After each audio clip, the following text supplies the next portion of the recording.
이 시간 먼저 성도의 교제를 나누도록 하겠습니다. 우리 옆에 계신 성도님들 바라보시면서 함께 예배함이 기쁨입니다. 이렇게 인사하도록 하겠습니다. 함께 예배함이 기쁨입니다. 함께 예배함이 기쁨입니다. 오늘 이 시간 우리를 예배의 자리로 부르시고 우리와 함께 하시는 그 하나님께서 함께 예배하며 나아가는 이 시간을 통해 우리의 마음에 참된 위로와 평안으로 함께 하시는 줄 믿습니다. 함께 찬양하며 함께 말씀을 나누며 기도하는 이 시간 가운데 우리의 마음이 더욱더 주님께 가까워지고 그분의 은혜 안에서 새 힘을 얻는 시간이 되길 진심으로 소망합니다. 2021년에 제가 한 기사를 본 적이 있는데요, 제목이 이렇습니다. 윤여정 한류들을 존경하지 않는다고 밝혀 라는 제목의 기사였죠. 이 기사가 등장한 이후 모든 언론에서 저 인터뷰를 다루면서 배우 윤여정 씨가 도발적인 인터뷰를 진행했다라는 내용에 집중하여서 보도를 계속해서 내게 되었습니다. 그러나 이 일은 한 번역가에 의해서 영어를 잘못 오역하여 표현한 것으로 밝혀지고 일단락되게 되었는데요, 동경이나 꿈으로 여긴다는 단어를 존경으로 바꿔 해석하게 되면서 그 뜻이 완전히 다르게 해석되었던 것입니다. 마치 윤여정 배우가 한류들을 무시한 것처럼 여겨지게 해석이 되었던 것이죠. 같은 단어, 같은 문장을 사용하더라도 어떻게 해석되고 번역되는가에 따라서 그 내용은 현저하게 달라지게 됩니다. 황석희 번역가는 자신의 그 에세이를 통해서 번역이라는 일에 대해 정의를 이렇게 내리는데요, 번역은 외국어 해석에서 삶의 해석으로 확장된다. 단순한 의미의 해석이 아니라 겪어보지 못한 문화권의 말의 해석은 시대와 문화의 특성, 말의 온도, 뉘앙스, 현장의 분위기, 억양과 표정, 작은 제스처까지 이 모든 것을 감안하여 독해 해석에서 나아가 새로운 재창조를 하는 것이 번역이라고 이야기를 하는 것이죠. 그리고 책에서도 그는 이렇게 시작합니다. 18년간 번역가로 살다 보니 세상이 다 번역으로 보입니다. 사실 우리는 누구나 다 번역가입니다. 상대의 말과 표정과 기분을 각자의 언어로 이해하는 것도 번역이기 때문입니다. 그러기에 삶의 모든 자리에서 우리는 번역가로 살아갑니다 라고 이야기하는 것이죠. 우리가 마주하는 수많은 대화와 만남의 순간들, 그리고 나의 삶에 찾아오는 크고 작은 사건의 순간들까지 우리는 그 모든 곳에서 각자의 삶을 번역하며 살아갑니다.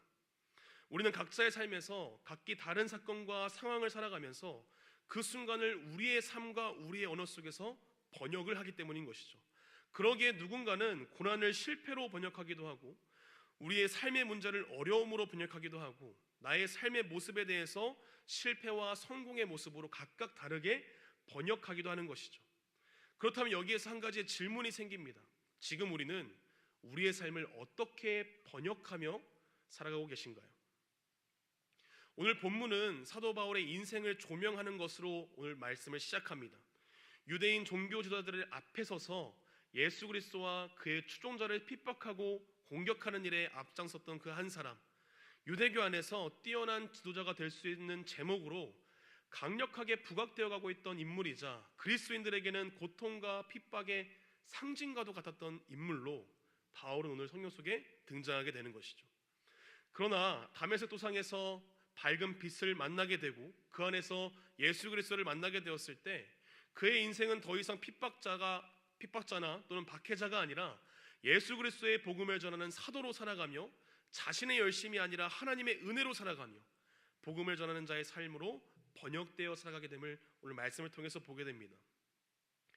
오늘 사도 바울의 삶을 은혜로 번역하신 그 놀라운 예수 그리스도의 사랑이 지금을 살아가는 우리들의 삶 가운데 동일하게 임하심을 믿으며 우리의 삶의 모든 순간을 그분의 사랑과 은혜로 번역하며 그리스도의 번역가로 이 세상 가운데 살아가는 우리 수원목부교의 모든 성도님들 되시기를 진심으로 소망합니다. 오늘 말씀 속에 들어가서 그의 인생을 하나님께서 어떻게 번역하시는가 함께 살펴보도록 하겠습니다. 사도행전 속에 등장하는 바울의 첫 모습은 그리스도인들을 향해 불타는 증오를 가진 인물로 보여집니다. 스데반이 돌에 맞아 순교하는 그 순간 속에서 사람들의 옷을 받아 지키며 그의 죽음을 마땅히 여겼던 그 한 사람은 이제 스스로 앞장서서 유대교를 지키는 인물로 부각되기 시작하는 것이죠. 사도행전 9장 1절의 말씀 제가 읽어드리겠습니다. 사울이 주의 제자들에 대하여 여전히 위협과 살기가 등등하여 대제사장에게 가서 아멘. 위협과 살기가 가득했던 바울은 대제사장에게 그리스도인들을 체포하고 처벌할 수 있는 공문을 받아 예루살렘으로 죄인들을 호송하기 위해서 길을 떠나는 것으로 오늘 말씀을 시작합니다. 그는 하나님의 원수들로 그 당시에 여겨졌던 그 그리스도인들을 향한 극단적인 행동을 행하던 사람이었으며, 유대교 안에서 하나님을 향한 열심이 그 누구보다 강한 열심가로 살아가며 스스로 하나님의 정의와 공의를 세운다고 생각했던 인물인 것이죠. 그의 인생은 전통과 관습 안에서 세상을 변혁하며 살아갔던 인물로 오늘 본문 속에 등장하는 것입니다. 유대교의 전통과 관습 안에서 이 예수라는 인물은 유대교에게 가장 큰 걸림돌이었으며, 그를 따르며 예수의 제자로 살아가는 사람들은 이스라엘을 무너뜨릴 수 있는 불행의 씨앗처럼 여겨졌기 때문인 것이죠. 그러기에 바울은 불행의 씨앗을 잠재우기 위해서 긴 여행길도 마다하지 않고 떠나는 모습을 보여줍니다. 그렇게 위협과 살기가 등등한 모습으로 한 걸음 한 걸음 나아가게 되는 것이죠. 이 모습이 다메섹 도상 앞에서 인생의 가장 큰 전환점을 맞이하기 전 바울이 가지고 있던 모습이었습니다. 이 모습을 통해서 성경은 우리에게 한 가지 중요한 사실을 전하고 있는데요, 바울이 예수 그리스도의 사도이자 신약 성경 속에 수많은 성경의 저자로 기록된 이유는 그의 능력이나 그의 성품 속에서는 찾아볼 수 없었다는 것입니다. 성경에서 등장하는 바울의 모습은 그 안에서 하나님께서 그를 들어 쓰셔야 할 그 어떠한 이유도 찾아볼 수 없는 모습이었고, 전통과 율법 속에 살아가며 자신의 의로움 가운데 살아가며 살인과 폭력을 정당화하며 행했던 사람으로 등장하기 때문인 것이죠. 그는 수많은 성경 속에 죄인들과 마찬가지로 그 어느 것 하나 내세울 수 없는 인물로 오늘 성경 속에 등장하게 됩니다. 그런데 그의 인생 가운데 가장 큰 변화의 순간이 찾아옵니다. 우리 사도행전 9장 3절의 말씀 함께 읽도록 하겠습니다. 시작. 사울이 길을 가다가 다메섹에 가까이 이르더니 호련히 하늘로부터 빛이 그를 둘러 비추는지라. 아멘.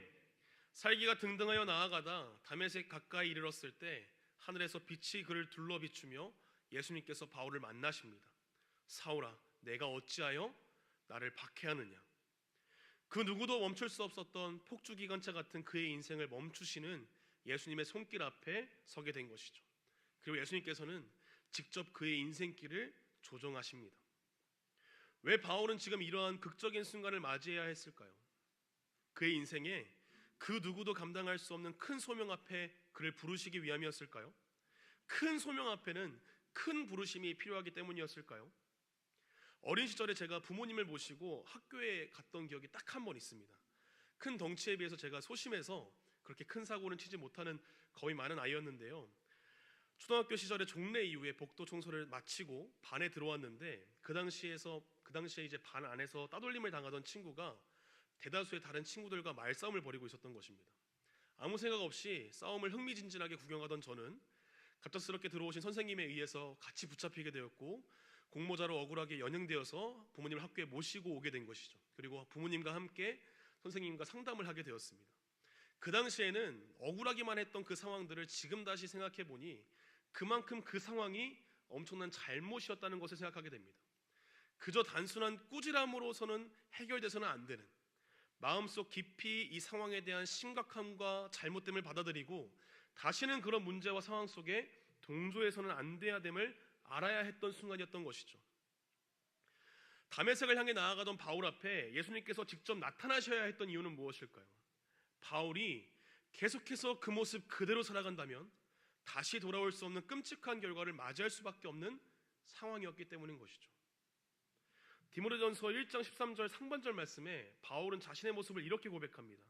내가 전에는 비방자요 박해자요 폭행자였으나.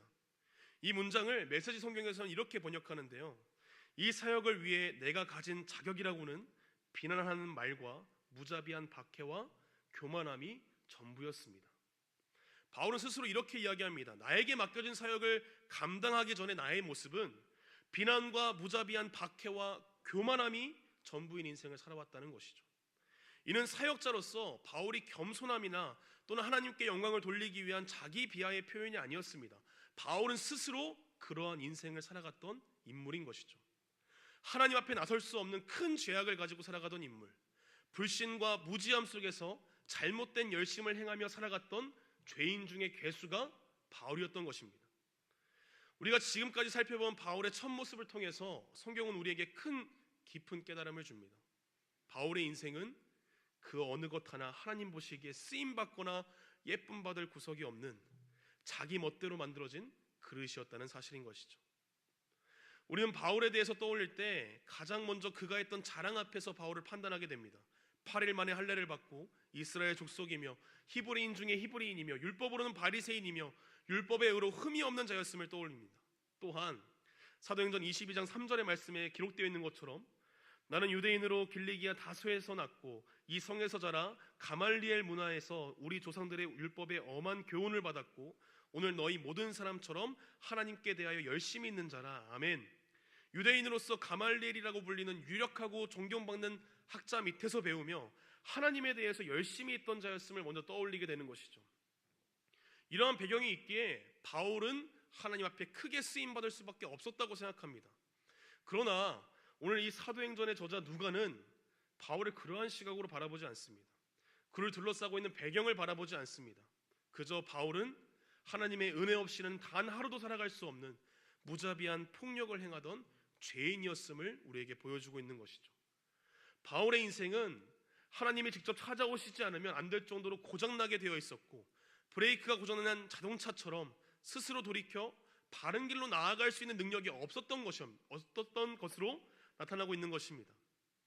바울이 만난 기적은 하나님께서 바울을 만나 세상에 복음을 전하고 수많은 사람을 회개하게 하고 참된 복음으로 돌이키며 수많은 성경을 작성하여 하나님 앞에 크게 쓰임받은 것이 기적이 아니었던 것이죠. 바울이 만났던 기적은 죽을 수밖에 없었던 죄인인 자신을 건져 올리신 예수 그리스도의 사랑을 받은 것이었습니다. 그의 인생을 이끌었던 큰 기쁨은 하나님 앞에 큰 소명으로 쓰임받는 것이 아니었던 것이죠. 자신을 통해서 신약 성경의 반 이상이 쓰여지고 지금도 읽히고 있다는 사실이 아니었던 것입니다.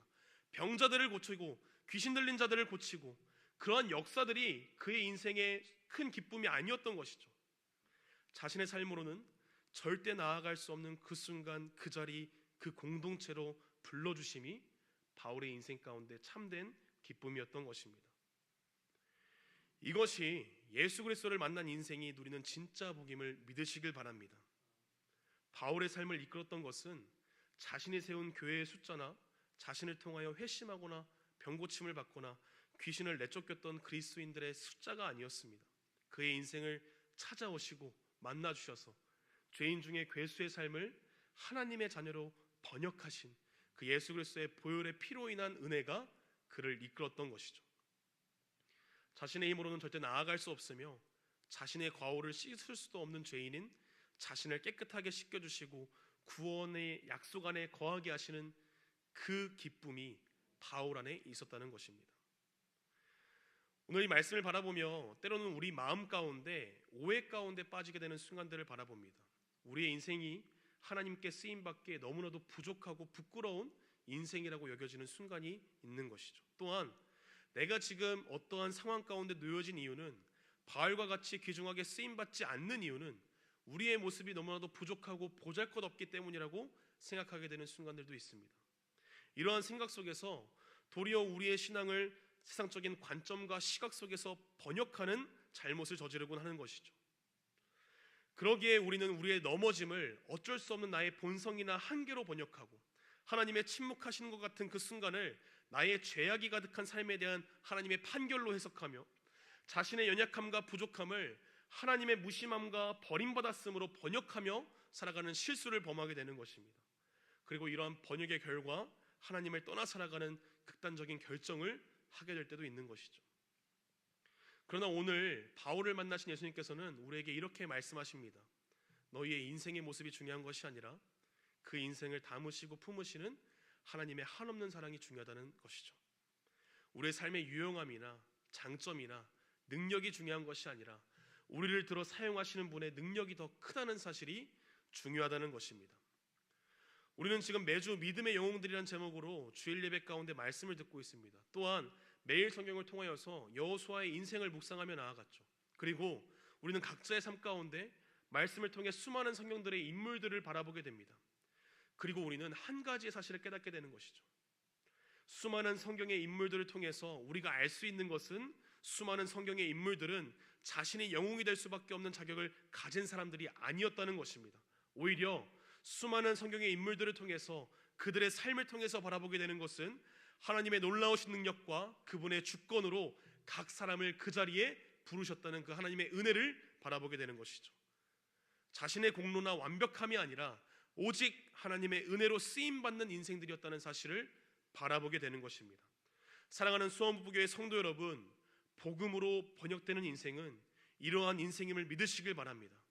교회로서 세상 가운데 살아가는 우리들의 능력은 우리를 능하게 하실 하나님의 오른손을 의지하는 삶이며, 내가 있는 그 자리에서 귀중하신 하나님의 일을 행하실 하나님의 한이 없는 능력과 은혜를 의지하는 삶임을 믿으시길 바랍니다. 그러기에 우리의 삶 가운데 가져야 할 영적인 태도는 무엇입니까? 모든 상황과 현실 속에서 일하시는 그 하나님의 능력을 의지함으로 살아가는 우리들의 하루를 충실히 살아가는 것입니다.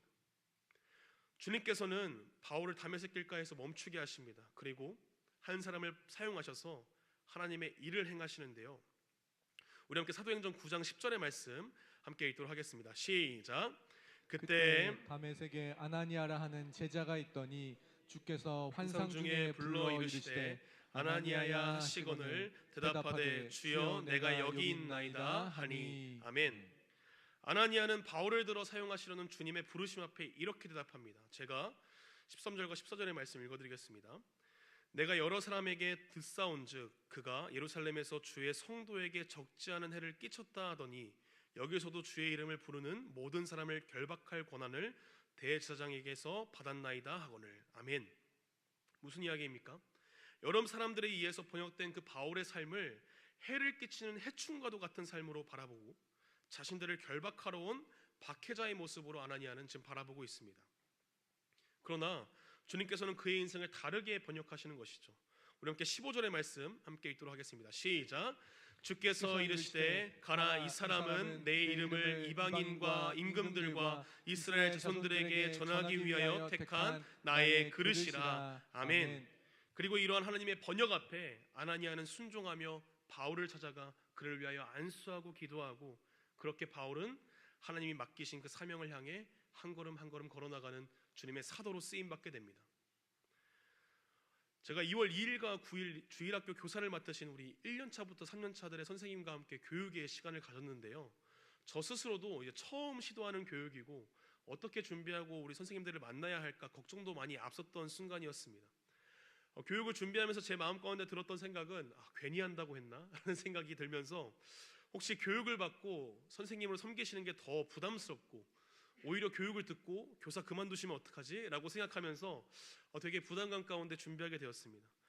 그렇게 첫 교육을 마친 후에 떨리는 마음으로 제가 한 분 한 분 인사를 하면서 주일 오후 시간에, 이 피곤한 시간에 고생 많으셨다고 인사를 하고 있었는데요, 한 선생님이 저에게 이렇게 말씀을 하시는 거예요.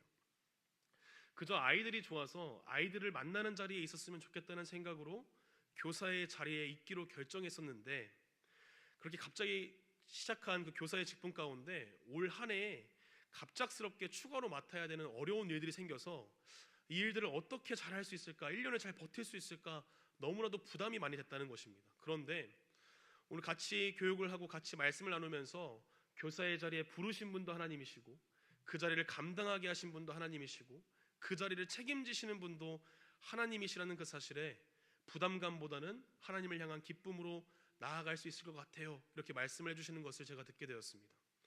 그때 제 마음에 정말 세상을 다 얻는 것 같은 그 기쁨이 제 마음속에 넘쳐나게 되는 것을 느끼게 되었습니다.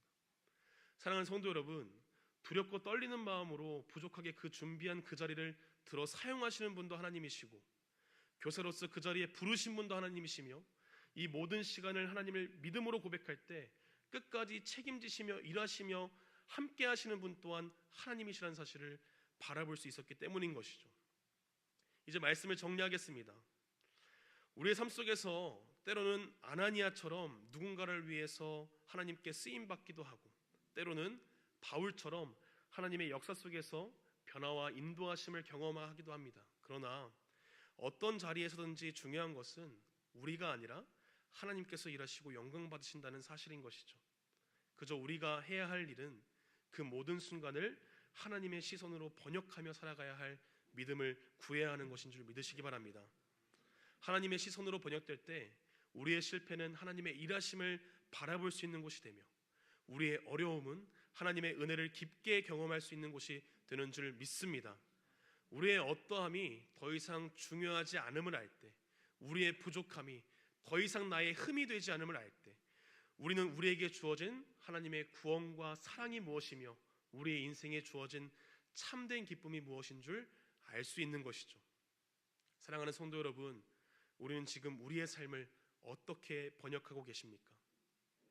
내가 있는 그 현실을 바라보며 어떠한 탄식과 슬픔으로 나아가며 도저히 변하지 않을 것 같은 그 상황을 바라보며 말할 수 없는 절망과 슬픔 가운데 살아갈 때가 있으십니까?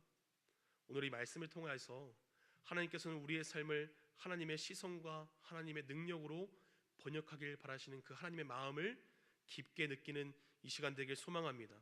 우리의 의와 우리의 자랑이 아니라 우리의 약함과 우리의 실패와 흠이 아니라 그 누군가의 악함과 그 누군가의 죄악이 아니라 오직 하나님의 사랑과 예수 그리스도의 보혈의 능력으로 번역한 세상을, 사람을, 우리의 상황을 바라보실 수 있기를 진심으로 기도합니다.